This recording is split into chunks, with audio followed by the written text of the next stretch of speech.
Je suis né sous le soleil brûlant du Brésil, mais mon sang porte l'héritage du Liban, terre de mes ancêtres. Mes parents, Amira et Karim, ont quitté les montagnes verdoyantes de Beyrouth pour les plages dorées de Rio de Janeiro, portant dans leurs valises des rêves d'une vie meilleure et le poids de leur tradition. J'ai grandi dans ce mélange fascinant de cultures, naviguant entre les arômes enivrants de la cuisine libanaise et les rythmes endiablés de la samba brésilienne. Dès mon plus jeune âge, j'ai appris à jongler avec mes deux identités. À la maison, nous parlions arabe, dégustions du taboulé et du kébé, et célébrions les fêtes traditionnelles. Mais dès que je franchissais le seuil de notre appartement, j'étais Juliana, une jeune brésilienne comme les autres, participant aux festivités du carnaval et supportant passionnément l'équipe nationale de football. Juliana, n'oublie jamais d'où tu viens, me répétait souvent ma mère, ses yeux brillants de fierté et de nostalgie. Mais n'oublie pas non plus où tu es, ajoutait mon père avec un sourire complice. Cette dualité, qui faisait ma richesse, est devenue un défi le jour où j'ai rencontré Pedro. C'était lors d'une soirée étudiante, nos regards se sont croisés et le monde autour de nous s'est évanoui. Pedro était tout ce dont je pouvais rêver, intelligent, drôle, et d'une gentillesse rare. Nous avons passé la nuit à discuter, à rire, à nous découvrir. J'ai su, à cet instant, que ma vie venait de prendre un tournant décisif. Les premières semaines de notre relation ont été un tourbillon de bonheur. Pedro était fasciné par mes origines, me posant 1000 questions sur le Liban, apprenant même quelques mots d'arabe pour impressionner mes parents. Tout semblait parfait, jusqu'à ce que je rencontre sa mère, Donna Cecilia. Je me souviens encore de ce premier dîner chez les parents de Pedro. J'avais passé des heures à me préparer, choisissant soigneusement ma tenue, répétant mentalement les formules de politesse. Mais dès que j'ai franchi le seuil de leur somptueuse demeure, j'ai senti le regard glacial de Donna Cecilia me transpercer. « Alors c'est vous, la petite amie de Pedro ?» avait-elle dit, me toisant de haut en bas. Son ton était poli, mais ses yeux trahissaient son mépris. « De quelle partie du Moyen-Orient vos parents viennent-ils, déjà ?»« Du Liban, madame, avais-je répondu, la gorge serrée. »« Ah oui, le Liban. Un pays, intéressant, » avait-elle commenté avec un sourire crispé. Le reste de la soirée s'était déroulé dans une atmosphère tendue. Donna Cecilia ne manquait pas une occasion de souligner les différences entre nos familles, parlant de ses ancêtres portugais qui avaient bâti ce pays, de l'importance des vraies familles brésiliennes. Chacun de ces mots était comme un coup de poignard dans mon cœur. Pedro, sentant mon malaise, essayait de détourner la conversation, de mettre en avant mes qualités, mes réussites scolaires. Mais cela semblait agacer encore plus sa mère. « L'éducation, c'est bien, » avait-elle dit avec condescendance, « mais certaines différences culturelles sont difficiles à surmonter, n'est-ce pas ?» Cette soirée n'était que le début d'une longue série de confrontations et de micro-agressions. Donna Cecilia, issue d'une famille influente de Rio, ne cachait pas son désir de voir son fils avec une vraie brésilienne. Elle multipliait les remarques désobligeantes sur les immigrés, sur leur supposée incapacité à s'intégrer pleinement. « Tu ne trouves pas que Juliana a un accent étrange quand elle parle portugais ?» l'avais-je entendu dire à Pedro un jour, pensant que j'étais hors de portée. Et ses habitudes alimentaires. Ce n'est pas très brésilien, tout ça. Chaque rencontre avec elle était une épreuve. Je me sentais constamment jugée, scrutée, comme si le moindre faux pas de ma part confirmerait ses préjugés. J'essayais de rester forte, de ne pas laisser ces remarques m'atteindre, mais c'était de plus en plus difficile. Pedro, pris entre deux feux, souffrait de cette situation. Il m'aimait profondément, mais le poids des attentes familiales pesait lourd sur ses épaules. Nous avions de longues discussions la nuit, enlacés dans mon petit appartement, loin du regard désapprobateur de sa mère. « Je t'aime, Juliana », me répétait-il, ses yeux plongés dans les miens. Peu importe ce que ma mère pense, peu importe d'où tu viens. C'est toi que j'ai choisi. Ces mots me réconfortaient, mais la réalité de notre situation restait amère. Chaque fois que nous assistions à un événement familial, chaque fois que nous croisions Donna Cecilia en ville, je sentais son regard me transpercer, me rappelant que pour elle, je ne serais jamais assez bien pour son fils. J'ai commencé à douter de moi-même, à me demander si notre amour serait assez fort pour surmonter ces obstacles. Étais-je égoïste de vouloir rester avec Pedro, sachant que cela créait des tensions dans sa famille ? Ne méritait-il pas quelqu'un qui serait accepté sans réserve par les siens? Mais l'amour que nous partagions était plus fort que ses doutes. Pedro me rassurait constamment, me rappelant que notre relation valait tous les sacrifices. Ensemble, nous avons décidé de faire front, de ne pas laisser les préjugés de Donna Cecilia dicter notre bonheur. Cette période difficile m'a également rapproché de mes propres parents.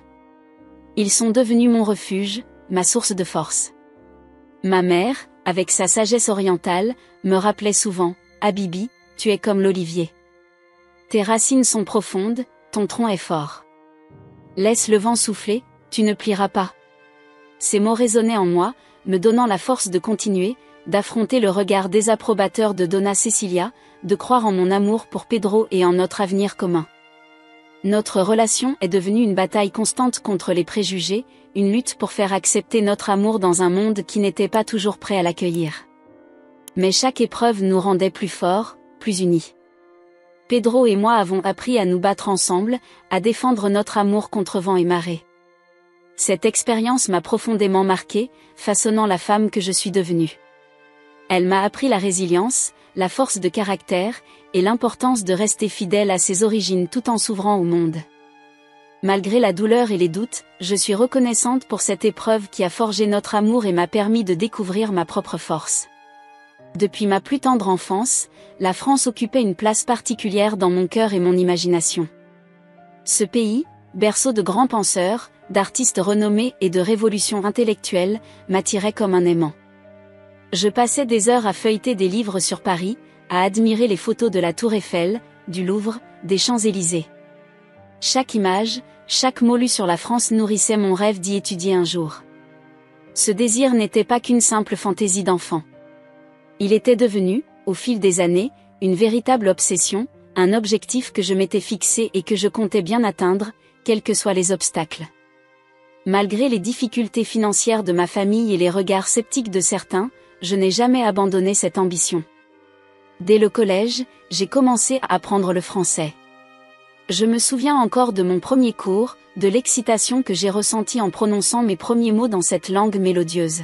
« Bonjour, je m'appelle Juliana », avais-je dit, un grand sourire aux lèvres, savourant chaque syllabe. Ma professeure, Madame Silva, une femme d'une cinquantaine d'années qui avait vécu en France pendant sa jeunesse, m'avait regardée avec un mélange d'amusement et d'admiration. « Tu as un don pour les langues, Juliana », m'avait-elle dit. « Je sens que tu iras loin. » Ces mots m'avaient donné des ailes. Chaque jour après l'école, je passais des heures à étudier le français. J'écoutais des chansons françaises, je regardais des films français avec des sous-titres, je lisais des livres en français, commençant par des contes pour enfants et progressant lentement vers des œuvres plus complexes. Ma chambre était devenue un petit coin de France au cœur de Rio. Des affiches de Paris couvraient les murs, des livres en français s'empilaient sur mon bureau, et un petit drapeau tricolore trônait fièrement sur ma table de chevet. Mes parents, bien que parfois perplexes face à cette passion dévorante, m'encourageaient du mieux qu'ils pouvaient. « Tu es comme ton grand-père », me disait souvent mon père. Il avait cette même étincelle dans les yeux quand il parlait de quitter le Liban pour venir au Brésil. C'est cette étincelle qui fait avancer le monde. Parallèlement à mon apprentissage du français, je redoublais d'efforts dans toutes mes matières scolaires. Je savais que pour avoir une chance d'étudier en France, je devais être parmi les meilleurs. Chaque note, chaque réussite était un pas de plus vers mon rêve. Les années passèrent, et mon amour pour la France et sa culture ne fit que grandir. Au lycée, je rejoignis le club de français, organisant des événements culturels, des projections de films français, des dégustations de cuisine française. J'étais devenue la « française » de l'école, celle qu'on venait voir pour des conseils sur la prononciation ou pour comprendre une expression idiomatique. Mais mon rêve restait un rêve, quelque chose qui semblait toujours hors de portée. Les études en France coûtaient cher, bien au-delà des moyens de ma famille. J'avais entendu parler de bourses, mais elles étaient rares et la compétition était féroce. C'est alors que j'ai découvert l'existence d'une bourse d'études pour la Sorbonne, l'une des universités les plus prestigieuses au monde. Le simple fait de lire le nom Sorbonne me faisait frissonner d'excitation. Je pouvais presque sentir l'odeur des vieux livres dans les bibliothèques centenaires, imaginer les discussions passionnées dans les amphithéâtres où tant de grands esprits avaient enseigné. Je me suis lancée dans la préparation de mon dossier de candidature avec une détermination farouche. Pendant des semaines, j'ai travaillé jour et nuit, peaufinant chaque détail, chaque mot de ma lettre de motivation. Je voulais que mon dossier reflète non seulement mes compétences académiques, mais aussi ma passion pour la France et sa culture.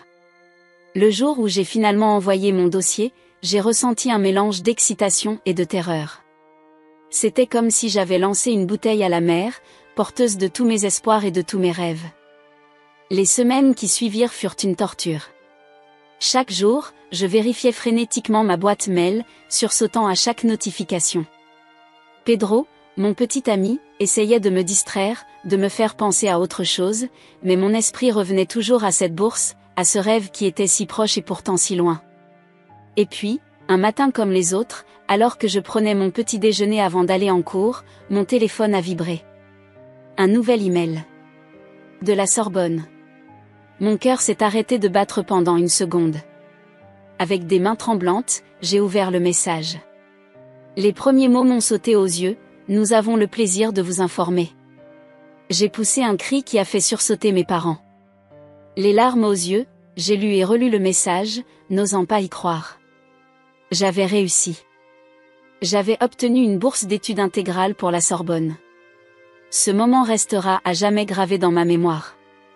L'étreinte de mes parents, leurs visages emplis de fierté et d'émotion. L'appel excité à Pedro, qui a crié de joie au téléphone. La réalisation que mon rêve d'enfant allait enfin devenir réalité. Cette nouvelle a changé ma vie du jour au lendemain. Soudain, Paris n'était plus un rêve lointain, mais une réalité imminente. J'allais marcher sur les pas de tant de grands penseurs, respirer l'air de cette ville que j'avais tant imaginée. Mais avec cette joie immense est venue aussi une prise de conscience. J'allais devoir quitter ma famille, mes amis, Pedro. J'allais devoir naviguer dans un monde nouveau, loin de tout ce que je connaissais. L'excitation se mêlait à l'appréhension, la joie à la peur de l'inconnu. Cependant, je savais au fond de moi que c'était le début d'une grande aventure. Une aventure qui allait me transformer, me challenger, et me permettre de grandir tant sur le plan intellectuel que personnel. Cette bourse n'était pas seulement une opportunité académique. C'était la concrétisation de années de travail acharné, de rêves et d'espoir. C'était la preuve que la persévérance et la passion pouvaient surmonter tous les obstacles. Alors que je me tenais là, le cœur battant, l'email de confirmation encore ouvert sur mon téléphone, je savais que ma vie ne serait plus jamais la même. Un nouveau chapitre s'ouvrait devant moi, rempli de promesses et de défis. Et j'étais prête à l'affronter, forte de mon amour pour la France, de mon désir d'apprendre, et du soutien de ceux que j'aimais. La joie immense d'avoir obtenu cette bourse pour la Sorbonne fut rapidement tempérée par une réalisation troublante, je ne pouvais pas partager cette nouvelle avec tout le monde. La pensée de Donna Cecilia, la mère de Pedro, et de sa réaction potentielle, me glaçait le sang. Je connaissais son mépris à peine voilé pour mes origines, son désir de voir son fils avec quelqu'un qu'elle jugeait plus convenable. Cette opportunité extraordinaire pourrait-elle devenir une arme entre ses mains ? C'est ainsi que je pris la décision difficile de garder le secret sur ma bourse, du moins pour un temps. Seul Pedro était dans la confidence. Le soir même de l'annonce, nous nous sommes retrouvés dans notre café préféré, à l'abri des regards indiscrets. « C'est incroyable, Juliana !» s'exclama Pedro, ses yeux brillants de fierté. « Tu vas étudier à la Sorbonne ? C'est le rêve de ta vie qui se réalise. » Je hochai la tête, un mélange de joie et d'anxiété nouant mon estomac. « Oui, c'est merveilleux, mais... » « Mais quoi ?» demanda Pedro, son sourire s'effaçant légèrement. « Ta mère, dis-je doucement. » Je ne pense pas que ce soit une bonne idée de lui en parler tout de suite. Le visage de Pedro s'assombrit. Il comprenait, bien sûr. Il avait été témoin de chaque remarque désobligeante, de chaque regard glacial que sa mère m'avait lancé. « Tu as raison » admit-il avec un soupir. « Elle pourrait essayer de compliquer les choses. » Nous passâmes les heures suivantes à élaborer un plan. Comment pourrais-je accepter la bourse sans créer de conflit familial ? Comment préparer mon départ sans éveiller les soupçons ? Chaque détail devait être soigneusement pensé, chaque scénario envisagé. Les jours qui suivirent furent un exercice d'équilibriste émotionnel.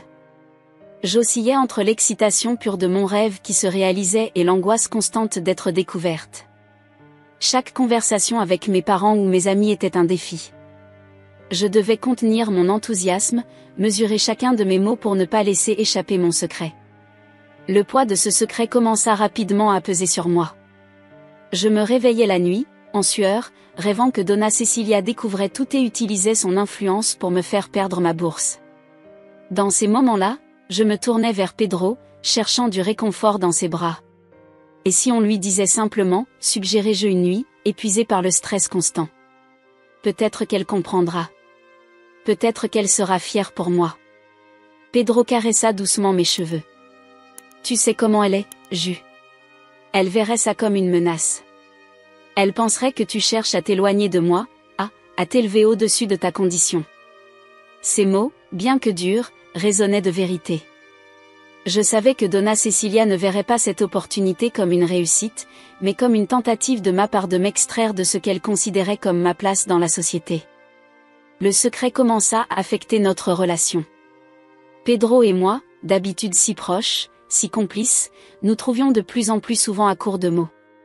Le sujet de la bourse planait constamment entre nous, invisible mais omniprésent, créant une tension que nous n'avions jamais connue auparavant. Ma santé mentale en pâtit également. Je devenais irritable, distraite. Mes parents remarquèrent le changement, s'inquiétant de me voir si préoccupée. « Habibi, qu'est-ce qui ne va pas ?» me demanda ma mère un soir, ses yeux emplis d'inquiétude. « Tu sembles si lointaine ces derniers temps. » Je faillis craquer à ce moment-là, prête à tout lui révéler. Mais je me retins, sachant que plus de personnes étaient au courant, plus le risque que Donna Cecilia l'apprenne augmentait. « Ce n'est rien, maman, mentis-je, détestant la facilité avec laquelle les mots faux sortaient de ma bouche. Juste le stress des examens. Les semaines passèrent, et la date limite pour accepter officiellement la bourse approchait. Pedro et moi multiplions les réunions secrètes, essayant désespérément de trouver une solution. Peut-être que je devrais simplement refuser, dis-je un jour, le cœur lourd. Ça serait plus simple. Non, s'exclama Pedro, me prenant les mains. C'est ton rêve, Juliana. Tu ne peux pas y renoncer à cause des préjugés de ma mère. Mais comment concilier ce rêve avec la réalité de notre situation ? Comment partir étudier à l'étranger sans causer une rupture familiale ? Ces questions tournaient en boucle dans ma tête, m'empêchant de dormir, de me concentrer sur quoi que ce soit d'autre. Le stress constant commença à affecter mes performances scolaires. Moi qui avais toujours été une élève brillante, je me surprenais à rendre des devoirs médiocres, à perdre le fil pendant les cours. Mes professeurs, habitués à me voir participer activement, s'inquiétaient de mon silence soudain. Pedro, de son côté, luttait pour maintenir une façade normale devant sa famille. Chaque dîner chez ses parents était une épreuve, chaque conversation avec sa mère un champ de mine qu'il devait traverser avec précaution. « Comment va Juliana ?» demandait parfois Donna Cecilia, son ton faussement concerné ne trompant personne. « Elle va bien » répondait invariablement Pedro, sentant le poids du mensonge sur ses épaules. Nous savions que cette situation ne pouvait pas durer éternellement. Tôt ou tard, la vérité éclaterait. Mais comment la révéler sans tout perdre ? Comment faire comprendre à Donna Cecilia que cette opportunité n'était pas une menace pour sa famille, mais une chance pour moi de grandir, d'apprendre, de devenir la meilleure version de moi-même ? Chaque jour qui passait rendait la décision plus urgente, le secret plus lourd à porter. J'étais tiraillée entre mon désir ardent de saisir cette opportunité incroyable et ma peur de blesser ceux que j'aimais, de perturber l'équilibre fragile que nous avions réussi à maintenir jusque-là. Ce dilemme me consumait, transformant ce qui aurait dû être une période de joie et d'anticipation en un cauchemar d'anxiété et de doute. Je me demandais souvent si j'avais fait le bon choix en gardant le secret, si la vérité, aussi difficile soit-elle à entendre pour certains, n'aurait pas été préférable dès le début. Mais à chaque fois que je songeais à tout révéler, l'image de Donna Cecilia, son regard désapprobateur, ses remarques acerbes, me revenaient en mémoire, et je me rétractais, préférant le poids du secret à la tempête que la vérité pourrait déclencher. Le secret de ma bourse d'études à la Sorbonne pesait lourdement sur mes épaules depuis des semaines. Chaque jour qui passait rendait la situation plus insoutenable. C'est dans ce contexte tendu qu'eut lieu un dîner de famille chez les parents de Pedro, un événement qui allait marquer un tournant dans notre histoire. La table était dressée avec soin, la vaisselle fine et les couverts en argent reflétant la lumière tamisée de la salle à manger. L'atmosphère était chargée d'une tension sous-jacente que même les efforts de Pedro pour maintenir une conversation légère ne parvenaient pas à dissiper. Donna Cecilia, assise en bout de table, son regard perçant ne me quittant presque pas, semblait particulièrement en verve ce soir-là. Le repas avait à peine commencé lorsque Donna Cecilia lança la première pique. « Alors, Juliana, dit-elle en sirotant son vin, avez-vous des projets pour l'avenir ? Ou comptez-vous simplement suivre les traces de vos parents dans leur commerce ?» Je sentis Pedro se raidir à côté de moi. Le commerce dont elle parlait avec tant de dédain était en réalité le petit restaurant libanais que mes parents avaient ouvert avec tant de fierté et de travail acharné. Mes parents ont bâti une entreprise respectée, Donna Cecilia, répondis-je, m'efforçant de garder mon calme. Mais j'ai mes propres ambitions. Oh, vraiment, rétorqua-t-elle avec un sourire condescendant. Et quelles sont-elles, ces ambitions ? J'espère qu'elles sont réalistes. Je sentis la colère monter en moi. La bourse pour la Sorbonne me brûlait les lèvres. Comme j'aurais voulu lui jeter la vérité au visage, voir son expression suffisante se décomposer. Mais je me retins, consciente des conséquences potentielles. J'ai de grands projets pour mes études, dis-je simplement, évitant soigneusement les détails. Donna Cecilia eut un petit rire. Les études, bien sûr. C'est admirable, vraiment. Mais vous savez, ma chère, il faut être réaliste. Certaines portes sont plus difficiles à ouvrir pour certaines personnes. Le silence tomba sur la table. Le père de Pedro, habituellement si jovial, regardait fixement son assiette. Pedro serrait les poings sous la table, je pouvais sentir la tension qui émanait de lui. « Que voulez-vous dire exactement, maman ?» demanda Pedro, sa voix tremblant légèrement de colère contenue. « Oh, ne sois pas naïf, Pedro, répondit Donna Cecilia avec un geste de la main. Tu sais bien que dans notre société, l'origine compte. Les immigrés ont certes leur place, mais il faut savoir rester à sa place. » Ces mots me frappèrent comme une gifle. J'étais sur le point de répliquer, de lui dire exactement ce que je pensais de ses préjugés, quand Pedro se leva brusquement, faisant sursauter tout le monde. « Ça suffit, maman, » s'écria-t-il, sa voix résonnant dans la pièce. « Je ne peux plus supporter tes remarques xénophobes et ton mépris à peine voilé. » Donna Cecilia le regarda, bouche bée. Jamais auparavant Pedro ne l'avait confronté ainsi. « Pedro, je ne fais que dire la vérité, » tenta-t-elle de se justifier. « Je pense à ton avenir, à notre famille. » « Non, maman, » l'interrompit Pedro. « Tu ne penses qu'à tes préjugés. Juliana est brillante, travailleuse et ambitieuse. Ses origines ne définissent pas qui elle est ou ce qu'elle peut accomplir. » Je regardais Pedro avec un mélange de fierté et d'émotion. Le voir prendre ma défense ainsi, devant sa famille, me touchait profondément. « Tu ne comprends pas, » insista Donna Cecilia. « Notre famille a une certaine position dans la société. Nous ne pouvons pas nous permettre de... » « De quoi, maman ?» la coupa Pedro. « D'être ouvert ? D'accepter les autres ? De juger les gens sur leur mérite plutôt que sur leurs origines ? » Le silence qui suivit était assourdissant. Je pouvais presque entendre les battements frénétiques de mon cœur. Une partie de moi voulait intervenir, mais je savais que c'était un moment crucial entre Pedro et sa mère. « Juliana fait partie de ma vie, » poursuivit Pedro d'une voix plus calme mais ferme. « Elle est intelligente, cultivée, et elle a de grandes ambitions. Si tu prenais la peine de la connaître vraiment, tu verrais à quel point elle est extraordinaire. » Les yeux de Donna Cecilia allaient de Pedro à moi, comme si elle nous voyait vraiment pour la première fois. Son masque de supériorité semblait se fissurer, laissant entrevoir une lueur de doute. « Pedro, » dit-elle finalement, sa voix moins rassurée.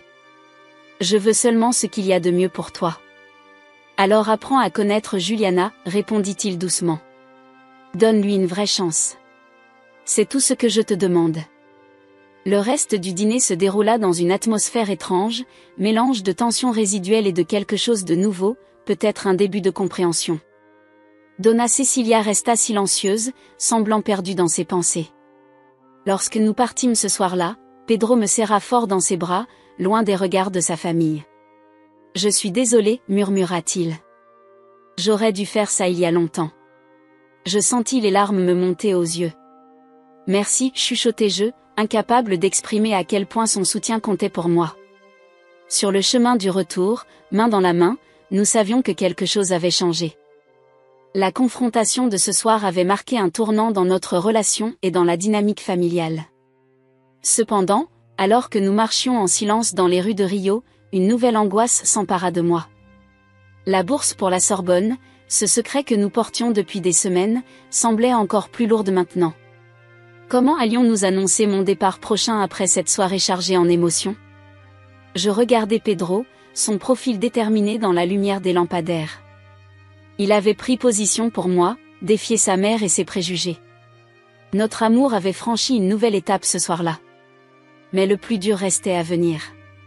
Le secret de la Sorbonne planait toujours au-dessus de nous, comme une épée de Damoclès, menaçant de bouleverser à nouveau cet équilibre fragile que nous venions de conquérir. Les jours qui suivirent le dîner tendu chez les parents de Pedro furent empreints d'une étrange accalmie. La confrontation avait laissé des traces, mais aussi ouvert la porte à de possibles changements. Cependant, le secret de ma bourse pour la Sorbonne pesait toujours lourdement sur nos épaules. C'était un mardi après-midi, environ 2 semaines avant mon départ prévu pour Paris. J'étais chez Pedro, dans sa chambre, en train de discuter de la meilleure façon d'annoncer la nouvelle à sa famille. Nous étions tellement absorbés par notre conversation que nous n'avions pas entendu la porte d'entrée s'ouvrir, ni les pas dans l'escalier. Soudain, la porte de la chambre s'ouvrit brusquement. Donna Cecilia se tenait là, une enveloppe à la main, le visage pâle et les yeux écarquillés. « Qu'est-ce que c'est que ça ?» demanda-t-elle d'une voix tremblante, brandissant l'enveloppe. Mon cœur s'arrêta net. Je reconnus immédiatement le logo de la Sorbonne sur le papier. C'était ma lettre d'acceptation, celle que je gardais précieusement cachée depuis des semaines. « Maman, » commença Pedro, se levant lentement. « Nous pouvons expliquer. » Mais Donna Cecilia l'interrompit, ses yeux fixés sur moi. « Expliquer quoi? Que vous me cachez des choses? Que cette fille essaie de s'élever au-dessus de sa condition en allant étudier en France ?» Je sentis la colère monter en moi, mêlée à une peur paralysante. Tout ce que nous avions essayé d'éviter était en train de se produire. « Donna Cecilia, » dis-je en me levant à mon tour, essayant de garder mon calme. « Ce n'est pas ce que vous croyez. »« Ah non, » répliqua-t-elle, sa voix montant d'un octave. « Alors explique-moi pourquoi je trouve une lettre d'acceptation de la Sorbonne adressée à toi dans la chambre de mon fils ?» Pedro s'interposa entre sa mère et moi. « Maman, s'il te plaît, calme-toi. Juliana a obtenu une bourse d'études complète. C'est une opportunité incroyable pour elle. » « Une bourse ?» Le ton de Donna Cecilia était incrédule. « Comment est-ce possible? Comment quelqu'un comme elle pourrait? » « Quelqu'un comme moi, » l'interrompis-je, incapable de me contenir plus longtemps. « Que voulez-vous dire exactement, Donna Cecilia? Une fille d'immigré? Une Brésilienne d'origine libanaise? Ou simplement quelqu'un que vous jugez inférieur sans même me connaître ?» Le silence qui suivit était assourdissant. Donna Cecilia me regardait, bouche bée, comme si elle me voyait pour la première fois. « J'ai travaillé dur toute ma vie, poursuivis-je, les larmes aux yeux mais la voix ferme.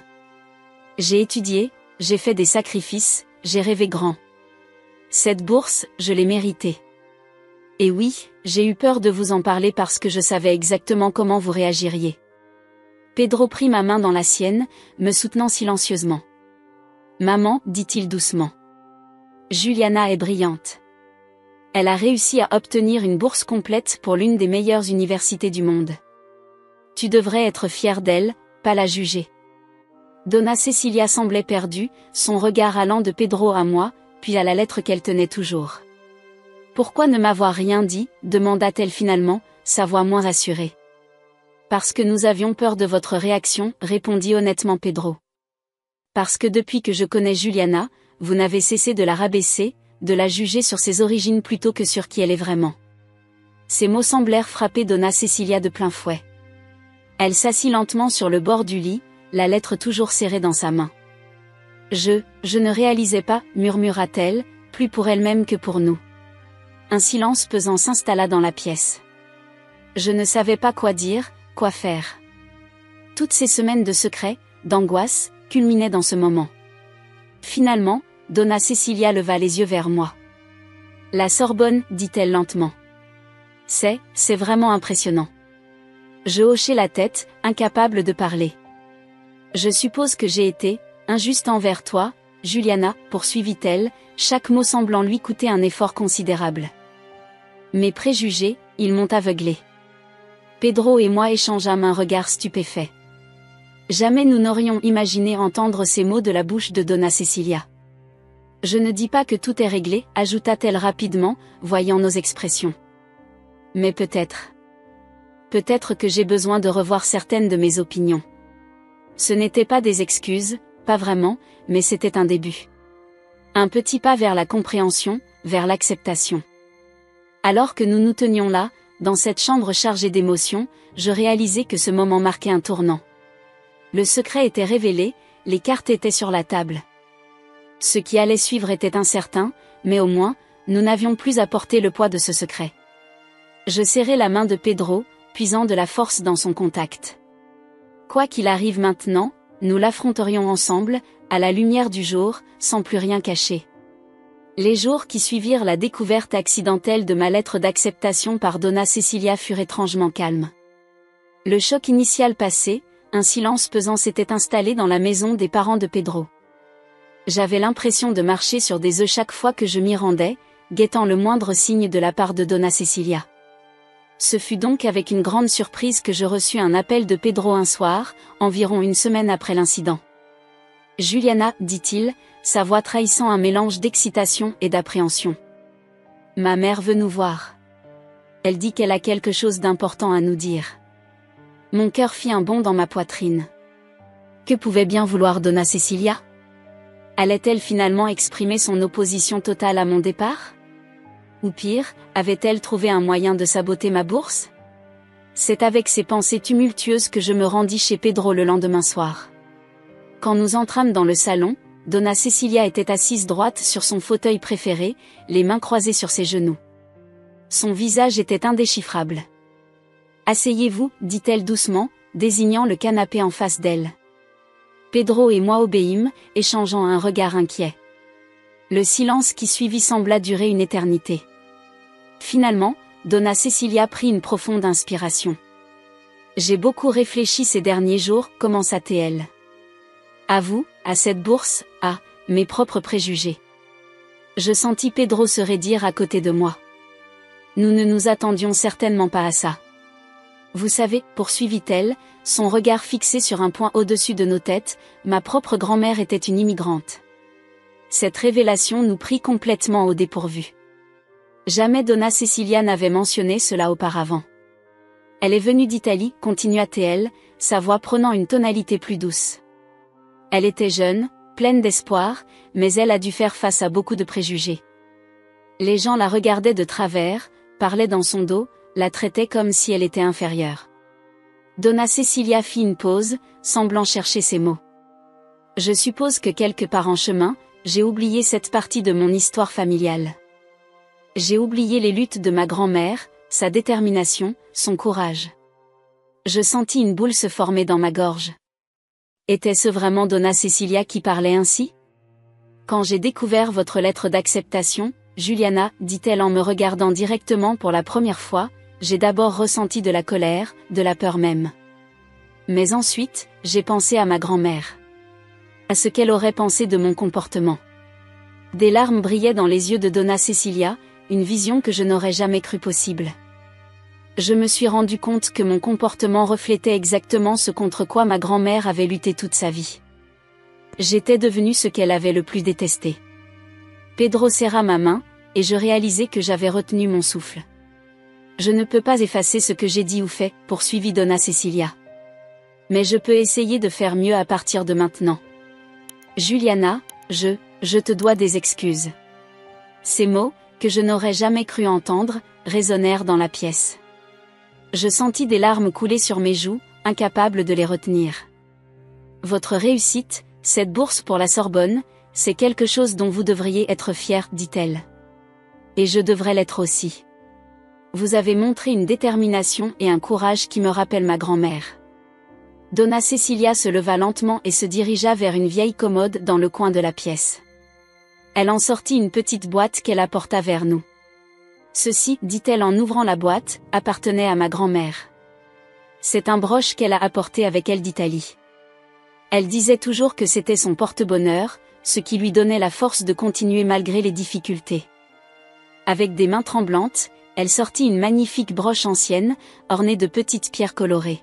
« Je voudrais que vous l'ayez, Juliana, dit-elle doucement. Pour vous rappeler que vous êtes forte, que vous êtes capable de grandes choses, et que vous avez une place dans cette famille. » J'étais sans voix. Les larmes coulaient librement sur mon visage alors que Donna Cecilia plaçait délicatement la broche dans ma main. « Je ne peux pas promettre que tout sera parfait à partir de maintenant, ajouta-t-elle. J'ai encore beaucoup à apprendre, beaucoup de préjugés à surmonter. Mais je veux essayer. Pour vous deux, pour ma famille, et pour honorer la mémoire de ma grand-mère. » Pedro, qui était resté silencieux jusque-là, se leva et enlaça sa mère. Je les rejoignis, et nous restâmes ainsi, enlacés, laissant les émotions nous submerger. Ce moment marquait non seulement une réconciliation, mais aussi le début d'un nouveau chapitre. Un chapitre où les préjugés commençaient à s'effriter, où la compréhension prenait racine, et où l'amour triomphait sur la peur et l'ignorance. Alors que je serrais la broche contre mon cœur, je sentis un poids énorme se lever de mes épaules. Le chemin vers l'acceptation totale serait peut-être encore long, mais nous avions fait un pas de géant ce soir-là. Les semaines qui suivirent la réconciliation avec Donna Cecilia passèrent comme un tourbillon. Chaque jour nous rapprochait de mon départ pour Paris, et je me trouvais partagée entre l'excitation de cette nouvelle aventure et la tristesse de quitter ma famille, mes amis, et surtout Pedro. Donna Cecilia, fidèle à sa promesse, faisait des efforts visibles pour s'ouvrir et apprendre à me connaître vraiment. Un soir, alors que nous préparions le dîner ensemble, une première, elle me surprit en me demandant « Juliana, pourrais-tu m'apprendre quelques mots en arabe ?» Je la regardai, stupéfaite. « Bien sûr, répondis-je avec un sourire. Que voulez-vous savoir ? Comment dit-on bienvenue ? C'est important de pouvoir accueillir correctement sa belle-fille, non ? » Ces mots me touchèrent profondément. On dit « Allant wa salam, lui appris-je, ma voix légèrement tremblante d'émotion. Donna Cecilia répéta maladroitement, nous faisant rire toutes les deux. Ce moment de complicité inattendue restera gravé dans ma mémoire. Les jours passaient, et les préparatifs pour mon départ s'intensifiaient. Ma famille organisait des repas d'adieu, mes amis planifiaient une grande fête de départ, et Pedro essayait de passer chaque minute possible avec moi, comme s'il voulait graver chaque instant dans sa mémoire. La veille de mon départ arriva trop vite. Mes valises étaient prêtes, mon passeport et mes documents soigneusement rangés. J'avais l'impression que mon cœur allait exploser, tant il était rempli d'émotions contradictoires. Ce soir-là, à ma grande surprise, les parents de Pedro nous invitèrent, ma famille et moi, pour un dîner d'adieu. Lorsque nous arrivâmes chez eux, je fus stupéfaite de voir la table dressée avec un mélange de plats brésiliens et libanais.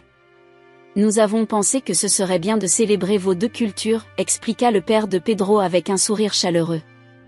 Donna Cecilia s'approcha de moi, un peu nerveuse. Allant wa salam, Juliana, dit-elle doucement, son accent encore hésitant mais l'intention clairement là. Les larmes me montèrent aux yeux, et sans réfléchir, je la serrai dans mes bras. Je sentis son corps se raidir un instant avant de se détendre et de me rendre mon étreinte. Le dîner fut une célébration joyeuse et émouvante. Nos deux familles, autrefois si différentes et distantes, partageaient maintenant des rires et des histoires autour de la table. Je regardais autour de moi, mon cœur débordant de gratitude pour ce moment de pure harmonie. Vers la fin du repas, Donna Cecilia se leva, attirant l'attention de tous. « J'aimerais dire quelques mots, commença-t-elle, sa voix légèrement tremblante. »« Juliana, dit-elle en me regardant directement, quand Pedro t'a présenté pour la première fois, j'ai laissé mes préjugés et mes peurs dicter mon comportement.